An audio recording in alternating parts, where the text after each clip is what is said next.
¿Qué tal mi gente? En esta oportunidad voy a explicar el curso de circuitos eléctricos bajo el tema de potencia media. Para esto voy a utilizar el siguiente ejercicio, que dice así. Se tiene el siguiente circuito donde se solicita determinar la potencia media en la resistencia R1 y R2. Entonces, ¿cuál es tu primer paso? Es ubicar el sentido de la corriente. En esta oportunidad voy a escoger que mi sentido de la corriente es en forma horaria. ¿Ok? Obteniendo de la siguiente manera. Este para mi corriente I1, luego para mi corriente I2. ¿Ok? Entonces, ¿cuál es el siguiente paso? El siguiente paso es aplicar un método. ¿Qué método podemos utilizar para resolver mi potencia media en la resistencia R1 y R2? Por método de mallas. Entonces, si yo aplico mi método de mallas, voy a originar ecuaciones del circuito. Entonces, nos enfocamos en las ecuaciones. Primero, con respecto a la malla 1, que se refiere a la corriente I1. ¿Qué me dice la expresión? Ahí está, que mi corriente I1 circula por mi resistencia R1, equivalente a 4. Luego pasa por la carga del condensador, que equivale a menos 4J.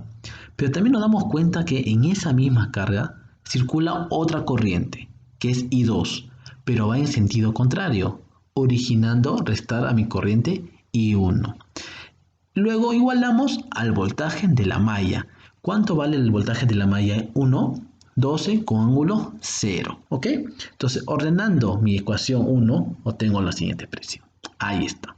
Entonces, ahora nos enfocamos en la malla 2. ¿Qué nos dice la malla 2?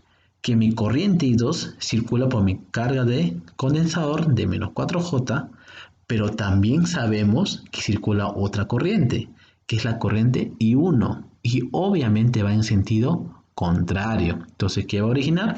Que se reste, ¿sí o no? Entonces, si se va a restar, entonces va a tener un menos 4J por la corriente I1, como vemos en la ecuación. Luego va a sumar a mi resistencia R2, que equivale a 4, para luego sumar a mi bobina. Y por último, igualamos al voltaje de la malla 2. ¿Cuánto vale el voltaje de la malla 2? Menos 24 con ángulo 0. Entonces voy a ordenar esta ecuación y tengo la siguiente. ¿No? ¿Qué me quedaría? Menos 4J por la corriente 1 más, entre comillas, menos 4 más 2J por la corriente I2 igual a 24 con ángulo 0. ¿Ok? Ya tengo mis dos ecuaciones. Entonces ya apliqué el método de mallas. Pero ¿qué me dice el teorema de circuitos eléctricos? ¿No? ¿Qué me dice esa ley o ese concepto?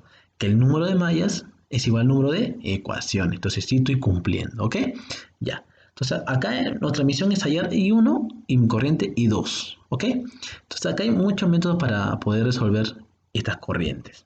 Pero en esta oportunidad voy a aplicar por método de matrices. Entonces, ¿cómo se aplica aquí el método de matrices? De la siguiente manera.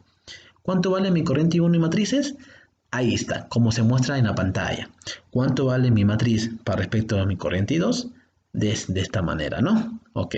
Entonces, ustedes me preguntarán, ¿quién es A, quién es B, C, D, E, F? ¿Quiénes son? Son las siguientes variables.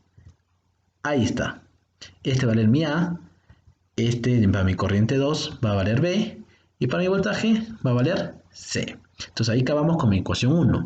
Ahora nos vamos para la ecuación 2, donde que mi corriente I1 vale D, mi corriente 2 vale E y por último mi voltaje vale el F. Entonces ya tengo los valores de mis variables A, B, C, D, E, F, podemos reemplazar. Si reemplazamos en mi corriente I1 y en mi corriente 2, vamos a tener los siguientes valores. Primero nos enfocamos en mi corriente I1, que tiene la siguiente manera, ¿ok? Entonces vamos a recordar cómo se operan las matrices. Las matrices acá se operan en aspa, ¿no? Este con este y luego este con este, ¿ok? Igual va a ser el de abajo. Entonces, ¿cuánto me quedaría mi corriente I1? De la siguiente manera. I1 es igual a 2.55 con ángulo 101.31 amperios. ¿Ok? Entonces, del mismo procedimiento que hemos hallado para la corriente I1, lo vamos a utilizar para la corriente I2, que queda de la siguiente manera. Ahí está. Operando la matriz, ¿cómo quedaría mi corriente I2? De la siguiente manera.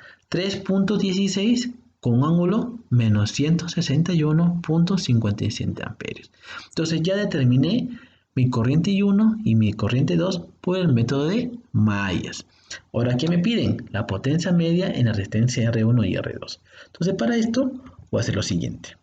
Voy a copiar otra vez en orden mis corrientes. Mi corriente 1 que me vale 2.55 con ángulo 101.35 amperios y mi corriente 2 es 3.16 con ángulo menos 161.57 amperios.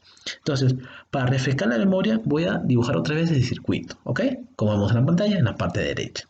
Entonces, ¿qué me están pidiendo? La potencia media para mi resistencia R1.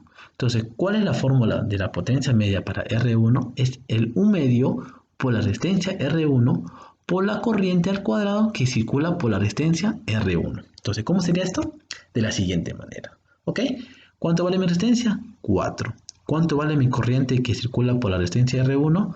2.55. Entonces, ¿cuánto vale mi potencia media para R1? Vale 13 vatios, ¿ok? Entonces, nos enfocamos ahora en la resistencia 2. ¿Cuánto vale la potencia en mi resistencia 2? Vale 19.97 vatios. Entonces, así es como se resuelve este tipo de problemas respecto al tema de potencia media. Si le ha gustado el video, dale like y suscríbete. Hasta la próxima. Muchas gracias.